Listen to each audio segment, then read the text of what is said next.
Bonjour et bienvenue. Aujourd'hui, on va décortiquer ensemble un modèle d'organisation sociale assez fascinant qui nous vient de la Martinique. C'est une proposition pour structurer en fait la voie de la société civile. Ça s'appelle l'OSCOP. Bon, au premier abord, ce schéma il peut paraître un peu chargé. C'est un vrai réseau de concepts, de flèches, de boîtes qui partent dans tous les sens. Mais pas de panique. Il faut voir ça comme une sorte de puzzle qu'on va assembler ensemble, pièce par pièce. Et on va voir qu'une fois monté, la logique est en fait très très claire. Et tout commence par la base, au sens propre comme au figuré.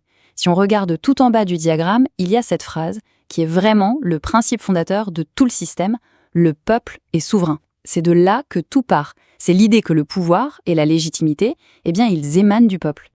Ok, maintenant qu'on a posé ce principe de base, plongeons dans la structure elle-même.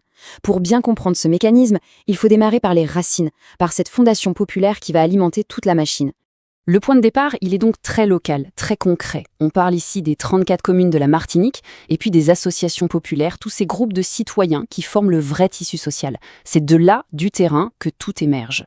Toutes ces voix locales, elles viennent nourrir un premier grand ensemble qu'on appelle ici l'Akoulensten. Il faut s'imaginer ça comme une sorte de grand forum public, la cour où résonne l'expérience vécue, les soucis du quotidien, bref, le bon sens collectif. C'est vraiment le cœur battant de l'opinion populaire. Et c'est là qu'on arrive au cœur du mécanisme, là où ça devient vraiment passionnant. Ce modèle, il ne repose pas sur un seul moteur, mais sur un duo très dynamique. Il s'agit de deux lacous, deux cours, si on veut, qui fonctionnent main dans la main pour équilibrer le système. D'un côté, on a donc le l'Akoulensten, la voix du cœur, la voix du terrain, et de l'autre, on a le lacou l'esprit, la cour de l'esprit, qui est la voix de la raison et de l'expertise. L'un est piloté par un conseil populaire, l'autre par un conseil des sages. C'est vraiment cette recherche d'équilibre entre le vécu et le savoir. Le lacou l'esprit, c'est donc la contrepartie analytique. Son rôle, c'est de rassembler les connaissances des experts, les données des associations scientifiques et même, c'est assez original, l'art conceptuel. L'idée, c'est de fournir une analyse solide, de confronter les idées aux faits, à la science, à la réflexion approfondie. Alors concrètement, comment une idée qui naît au niveau local fait-elle pour voyager jusqu'aux instances de décision? On va suivre le chemin qu'elle emprunte en remontant le courant, étape par étape.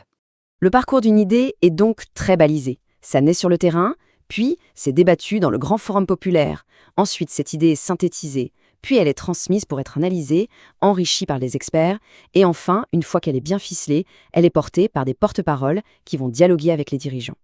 C'est un processus structuré qui garantit que chaque proposition est mûrement réfléchie. Et le point de connexion crucial, il est là, juste au centre du diagramme. La plateforme et la coopération, ce ne sont pas juste des boîtes, non, c'est le pont essentiel entre les deux mondes. C'est là que l'opinion populaire, le bon sens, rencontre l'analyse des experts. C'est le lieu de la synthèse intelligente, en quelque sorte. Et tout au sommet de cette construction, on trouve les porte-paroles. Leur rôle est absolument fondamental. Ils ne sont pas là pour défendre leurs propres opinions, non.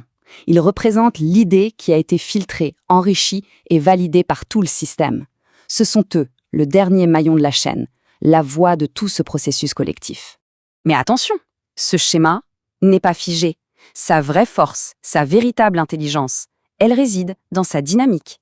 C'est un système vivant qui gère le flux d'informations dans les deux sens.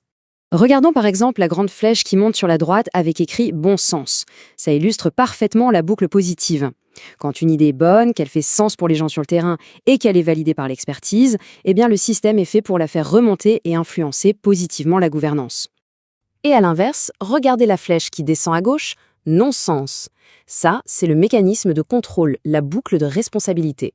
Si une décision prise en haut est perçue comme un non-sens par la base, le système est conçu pour le signaler, pour renvoyer cette incohérence vers le bas et donc indirectement aux dirigeants. En fait, on pourrait presque voir ce modèle comme une sorte de système d'exploitation pour une société. Son but n'est pas tant de dicter des politiques, mais plutôt de créer des canaux de communication hyper clairs et des mécanismes de responsabilité, une responsabilité mutuelle entre ceux qui gouvernent et ceux qui sont gouvernés. Alors pour résumer, ce schéma nous propose 4 idées vraiment fortes. Premièrement, le pouvoir vient du peuple, c'est la base. Deuxièmement, le bon sens du terrain et l'expertise doivent travailler de concert. Troisièmement, il faut un chemin clair pour que les idées citoyennes soient entendues. Et quatrièmement, le système doit avoir la capacité de se corriger lui-même. Et tout ça, finalement, ça nous laisse avec une question. Au-delà du cas spécifique de la Martinique, ce modèle nous invite à réfléchir. Si on devait dessiner le schéma de la voie citoyenne, là où on vit, dans notre communauté, à quoi est-ce qu'il ressemblerait? C'est une question qui, je pense, mérite d'être posée.